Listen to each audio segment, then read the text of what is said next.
വചനാമൃതം തയ്യാറാക്കി അവതരിപ്പിക്കുന്നത് ബിന്ദു ആമാട്ട്.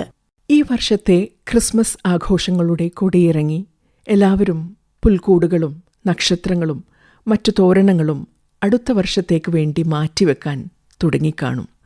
എന്നാൽ ക്രിസ്മസ് കഴിഞ്ഞാലും പുതുവർഷം പിറന്നാലും നിലയ്ക്കാത്ത ഒരു ആചാരമുണ്ട്. വർഷം തോറും തുടർന്നു കൊണ്ടിരിക്കുന്ന ആ ജനപ്രിയ ആചാരമാണ് ക്രിസ്മസ് കഥകളുടേത്. ദേശകാലഭേദങ്ങൾക്കപ്പുറം ക്രിസ്മസ് കഥകൾക്ക് എവിടെയും എപ്പോഴും പ്രിയം ഏറെയാണ്. സ്നേഹത്തിൻ്റെയും പ്രതീക്ഷയുടെയും ത്യാഗത്തിൻ്റെയും കരുണയുടെയും സന്ദേശം നൽകുന്ന ഈ കഥകൾ ഇഷ്ടപ്പെടാത്തവർ ആരും തന്നെ ഉണ്ടാവില്ല. കഥകളുടെ മഹാസാഗരത്തിൽ ക്രിസ്മസ് കഥകൾക്ക് ഒരു പ്രത്യേക പദവി തന്നെയുണ്ട്. അവ അടിസ്ഥാനപരമായി പ്രത്യാശയുടെ കഥകളാണ്.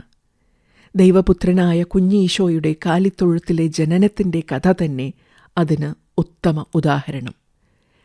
തിരുപ്പിറവി ആഘോഷിക്കാൻ എത്തിയ രാജാക്കന്മാർ കൊണ്ടുവന്ന ഉപഹാരങ്ങളോളം അമൂല്യമായ ഒരു നിധി ഈ കഥ നമ്മൾക്ക് കൈമാറുന്നുണ്ട്. പ്രതീക്ഷ ഒരിക്കലും കൈവിടാതിരിക്കാനുള്ള ആഹ്വാനം. ഇരുളടഞ്ഞ വഴികളിൽ ഏതുതരം ബുദ്ധിമുട്ടിനെയും തരണം ചെയ്യാൻ പ്രത്യാശ എന്ന വരം ഉപേക്ഷിക്കരുതെന്ന മഹത് വചനം കഥ കാലത്തിനോടോതുന്നു. ദാരിദ്ര്യത്തിൽ നിന്ന്, യുദ്ധം വിതയ്ക്കുന്ന അരാജകത്വത്തിൽ നിന്ന് ഭയന്നോടി അന്യദിക്കുകളിൽ അഭയം തേടുന്ന ആയിരങ്ങൾ ഇന്നത്തെ ലോകത്തിലെ നിത്യകാഴ്ചയാണ്. സംഘർഷം നിറഞ്ഞ ആ ദുരിതപൂർണ യാത്രകളിൽ നേറ്റിവിറ്റി കഥയ്ക്ക് ചൊരിയാൻ കഴിയുന്ന കാരുണ്യമുള്ള പ്രകാശം വിലപ്പെട്ടതാണ്. ആത്മാർത്ഥതയുടെ ഒരു മഹാകാവ്യമാണ് മറ്റൊരു ക്രിസ്മസ് കഥയായ ഡ്രമ്മ ബോയുടേത്. കാലിത്തൊഴുത്തിൽ പിറവിയെടുത്ത കുഞ്ഞിന് നൽകുവാനായി ആ ഇളം മനസ്സ് തൻ്റെ ആത്മാർത്ഥ സ്നേഹം പ്രകടിപ്പിച്ചത് തൻ്റെ കൊച്ചു ചെണ്ടയിൽ താളം അടിച്ചുകൊണ്ടാണ്.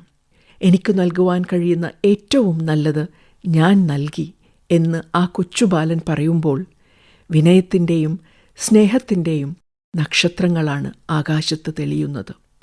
വിലപിടിപ്പുള്ള സമ്മാനങ്ങൾ കൊണ്ടുവന്ന രാജാക്കന്മാർക്കൊപ്പത്തിനൊപ്പം നിൽക്കുന്ന തങ്ങളുടെ എളിയ സമ്മാനങ്ങളുമായി വന്ന ആട്ടിടയന്മാരും അവരുടെ കുഞ്ഞാടുകളും പകർന്നു നൽകുന്ന സമത്വത്തിൻ്റെ പ്രതീകം ഈ ക്രിസ്മസ് കഥയുടെ മറ്റൊരു സവിശേഷത.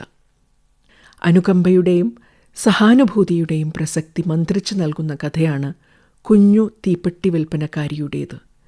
കൊടും ശൈത്യത്തിൽ നിന്നും രക്ഷ നേടാൻ വേണ്ടി വിൽക്കാനുള്ള തീപ്പെട്ടികൾ എല്ലാം കത്തിച്ചു തീർത്തിട്ടും മരണം വരിക്കേണ്ടി വന്ന കൊച്ചു പെൺകുട്ടി ആരുടെ മനസ്സിനെയാണ് സഹായഹസ്തങ്ങൾ നൽകി ഇല്ലാത്തവരെ കരകയറ്റാൻ പ്രേരിപ്പിക്കാതിരിക്കുക?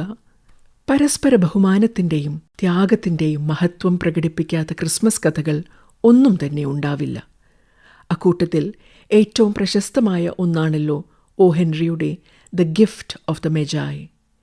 യാതനകളും ക്ലേശങ്ങളും നിറഞ്ഞതാണെങ്കിലും സ്നേഹമുള്ളിടത്ത് ജീവിതം സുരഭിലമാകും എന്ന സത്യം ഓർമ്മിപ്പിക്കുന്ന കഥ. ഇന്നേവരെ രചിക്കപ്പെട്ട കഥകളിൽ നിന്നെല്ലാം ഉയരെയാണ് ചരിത്രം നമുക്ക് വേണ്ടി കുറിച്ചു തന്നിട്ടുള്ള ഒരു യഥാർത്ഥ ക്രിസ്മസ് കഥ. ഒന്നാം ലോകമഹായുദ്ധകാലത്ത് മഞ്ഞുമൂടിയ ഒരു ഡിസംബർ രാത്രിയിൽ ഒരു കൂട്ടം ജർമ്മൻ പട്ടാളക്കാർ ഒരു പാട്ടുപാടാൻ തുടങ്ങി. കുറച്ചകലെയുള്ള ബ്രിട്ടീഷ് പട്ടാളക്കാർ അവരുടെ ടെൻറ്റുകളിൽ നിന്നും പുറത്തു വന്നു.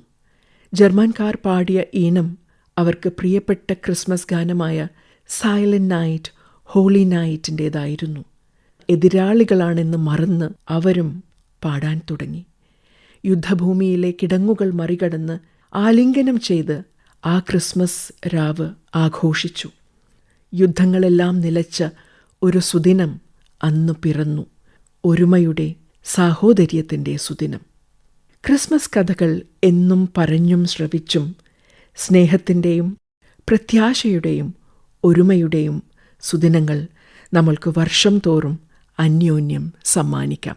ബിന്ദു ആമാട്ട് തയ്യാറാക്കി അവതരിപ്പിച്ച വചനാമൃതമാണ് ഇതുവരെ കേട്ടത്.